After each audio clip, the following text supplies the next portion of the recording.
उसको नहीं बुरा माना जाएगा। जैसे आप देखते होंगे हैवी ड्यूटी जहां बहुत भारी भारी वर्क करना हो, वहां महिलाओं को रोक लगा दिया जाता है, तो आप कहेंगे कि नहीं लिंग के आधार पर क्या भेदभाव कर रहा है, वो तो पॉजिटिव काम के लिए कर रहा है। अब बॉर्डर पे चाइना की फौज लड़ना है, समझा है, तो वहां जाते तो आप भी बताइए किसको रखेगा, पुरुष फौजियों को रखेगा एकदम कि कम मार हो जाएगा, तो सुप्रीम कोर्ट में केस कर दीजिएगा, काहे भेदभाव हो रहा है, महिलाओं को भी लड़िए वहां पे, तो नहीं रखा जाता है। देखिए फिजिकली थोड़ा सा पुरुष जो होते हैं ना स्ट्रांग होते हैं, ये बायोलॉजिकली है, आप समझते हैं इसको।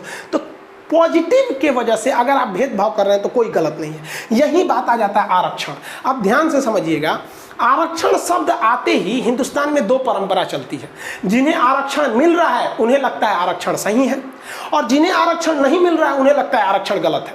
ये दोनों एक दूसरे में किसी की बात नहीं सुनना चाहते। एक को कहता है खत्म करो, एक को कहता है नहीं करो। अरे भाई साहब तनी दिमाग लगाओ, अगर आरक्षण गलत रहता तो सुप्रीम कोर्ट खुद खत्म कर देता। अनुच्छेद 13 क्या कहता है कि अगर कोई चीज गलत है तो हम उसे खत्म कर देंगे। 3 तलाक खत्म हो गया कि नहीं। आरक्षण की बात देखिए, आरक्षण क्या है कि समाज में कई तबके के लोग रहते हैं, ये कई वेराइटी के लोग रहते हैं।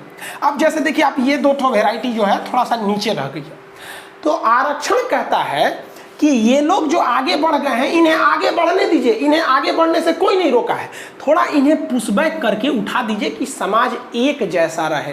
ये जो लोग पीछे से प्रताड़ित हो रहे हैं, आप सोचिए ना आरक्षण कितना खराब होता है कि मूला कर्म एक कानून था केरल में, जिसमें दलित महिलाएं अपना स्तन नहीं ढक सकती थी, उन्हें नंगे रहना पड़ता था, स्तन नहीं, स्तन उनका खुला रहना चाहिए था। और हद तब हो गई कि टैक्स लगाया जाता था इस आधार पर कि छोटा स्तन है तो कम टैक्स दो, बड़ा स्तन है तो ज्यादा टैक्स दो। ये हिंदुस्तान के जो पुराना था, कहा जाता है कि मोर भी बड़ा सुंदर होता है लेकिन अपना पैर देख लेता है ना तो उसे भी शर्म आने लगती है। तो हिंदुस्तान की संस्कृति बहुत अच्छी रही है, लेकिन हमारे पास भी कुछ मोर के पैर की तरह है। ये जैसे सती प्रथा हो गया, ये सब छुआछूत हो गया, ये हिंदुस्तान में बहुत ज्यादा हो गया। तो कहा जाता है कि आरक्षण एक पॉजिटिव डिस्क्रिमिनेशन है।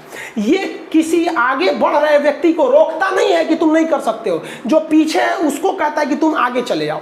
अब क्या होता है कि यहां पर इसको निगेटिव व्यू में आपको प्रस्तुत किया जाता है। अगर ये गलत रहता तो फिर आपको क्या होता, वो सुप्रीम कोर्ट तो रोक ही देता। आपके हिसाब देखिए बात बता देते हैं, दुनिया में अभी हिंदुस्तान की बात बताते हैं, अगले 50 साल तक आरक्षण खत्म होने वाला नहीं है, ये खुद गवर्नमेंट बोल चुकी है। मोदी जी भी बिहार में आए थे तो क्या बोले थे भाषण में, आरक्षण खत्म नहीं होने देंगे। मनमोहन सिंह भी थे, खुद मोदी जी ने आरक्षण बढ़ाया है। संसद में जो आरक्षण 2020 में खत्म हो रहा था उसे संशोधन करके 2030 ले गए हैं। तो इसलिए आप किसी पे दोष नहीं दे सकते, क्योंकि हर आदमी को चुनाव जीतना है। तो अगर ये आरक्षण खत्म किया जाएगा ना तो चुनाव में भी हार सकते हैं।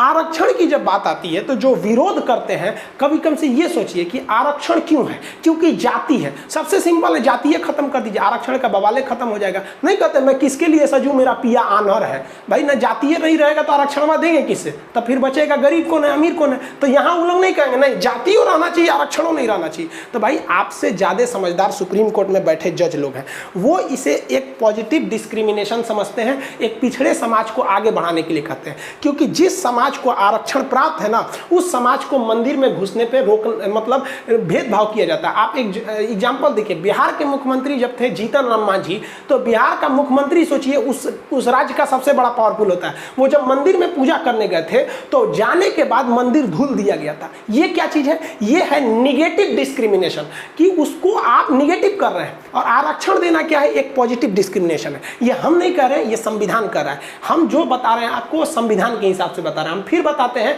कि जिसे आरक्षण नहीं मिल रहा है ना, वो मेरी बात, सुप्रीम कोर्ट की बात, संविधान की बात सुनेगा ही नहीं, वो दिमाग में बैठाया है कि हमारा विरोध करना है।